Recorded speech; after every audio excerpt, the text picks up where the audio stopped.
मान्सूनच्या पहिल्याच पावसात माडखोल धरण ओव्हरफ्लो झाले असून सिंधुदुर्ग जिल्ह्यात सर्वप्रथम ओव्हरफ्लो होणारे माडखोल धरण ठरले आहे। सावंतवाडी शहरापासून अवघ्या 4 किलोमीटर अंतरावर असलेल्या सावंतवाडी, बेळगाव तसेच कोल्हापूर या महामार्गालगत अवघ्या 200 मीटर अंतरावर हे धरण आहे। निसर्ग आणि जल पर्यटनासाठी सर्वात जवळ व सोयीस्कर असे हे पर्यटन स्थळ मिनी आंबोली धबधबा म्हणून पुढे येत आहे।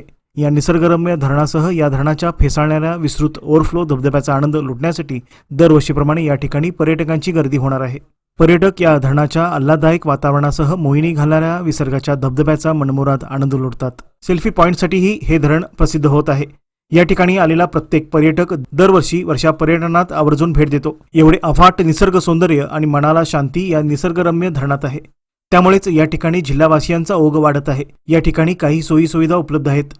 पर्यटक त्याचा लाभ घेतात। मात्र पाटबंधारे विभागाने आपल्या काही लघु पाटबंधारे प्रकल्पात स्थानिक संस्थांच्या सहकार्याने पर्यटन सुविधा उपलब्ध केल्या आहेत। त्याच धर्तीवर माडखोल पाटबंधारे प्रकल्पात जलपर्यटन सुविधा उपलब्ध करून दिल्यास स्थानिक नागरिकांना रोजगाराच्या संधी उपलब्ध होणार आहेत। तसेच या भागाच्या पर्यटनासही चालना मिळणार आहे। त्यामुळे पाटबंधारे विभागाने याबाबत कार्यवाही करावी अशी मागणी पर्यटकांमधून होत आहे। सावंत तालुक्यातील हे माडखोल तलाव, या तलावावर गेली 7 ते 8 वर्ष मी माझा ॲग्रो टुरिझम व्यवसाय करत आहे। आत्ता पाऊस सुधारल्यामुळे सावंतवाडीतील हे महत्त्वाचं तलाव आणि आंबोली रस्त्यावर असलेलं एकदम 100-200 मीटर असलेलं तलाव तुडुंब भरून वाहत आहे आणि पर्यटकांना आकर्षित करत आहे। या तलावावर धरण भरल्यानंतर गोव्यातील आंबोली जाणारे पर्यटक किंवा इतर महाराष्ट्रातील बेळगाव म्हणा, कोल्हापूर म्हणा, सर्व भागातील पर्यटक आंबोलीसाठी येतात आणि ते ह्या डॅमवर आपली मौज मजा करण्यासाठी येत आहेत।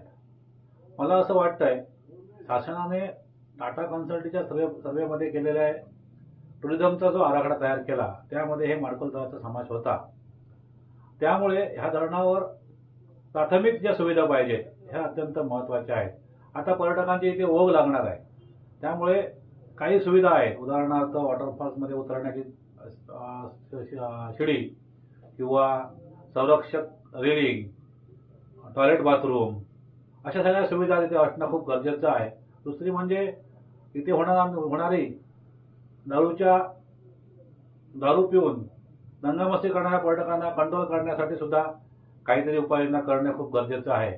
परवाच आम्ही आमच्या डेप्युटी डायरेक्टर प्रज्ञा नायर यांच्याकडे अशीच मागणी केलेली आहे की पर्यटक पोलीस निर्माण करा जिल्ह्यामध्ये।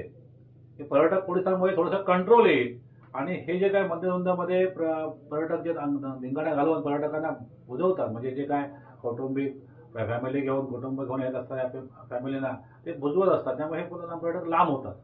मला असं वाटतंय की अशा प्रकारची जिल्ह्यात असलेली 50-60 तलावं जर शासनाने डेव्हलप केली तर आज रोजगाराचा प्रश्न बऱ्यापैकी प्रश्न मिटू शकतो। आज रोजगाराचा प्रश्न आहे। लोक सुशिक्षित बेकार लोक, वडापावच्या गाड्या, हॉटेल व्यवसाय, होमस्टे अशा प्रकारचे जे काही रोजगार आहेत ह्यामध्ये ह्या तलावाचा उपयोग करता येईल। त्यामुळे मला शासनास विनंती करायची आहे की स्थानिक आमदार असतील, दीपक भाईंचा ह्या धरणावर खूप लक्ष होता की त्यांनी विकासासाठी खूप प्रयत्न सुद्धा केले होते। आत्ताचे पालकमंत्री सुद्धा विकास करतायत। तर ह्या लोकांनी अशा प्रकारची रस्त्यापासून जवळ असलेली, एकदम जवळ आहे, म्हणजे आता हे तर डॅम 200 मीटर आहे, आता रस्ता व्यवस्थित झालेला आहे, पण बाकीच्या ज्या सुविधा पाहिजेत त्या आता अत्यंत करण्याच्या गरज आहे। जसं सावडावला काय ते ग्लास पूल झालं, काचेचं पूल झालं, असं सुद्धा ह्या डॅमच्या बाजूला डॅमच्या ओव्हरफ्लोवर करता येईल आणि त्याच्यामुळे पर्यटकांचा आणि ओघ वाढेल असं मला वाटतंय।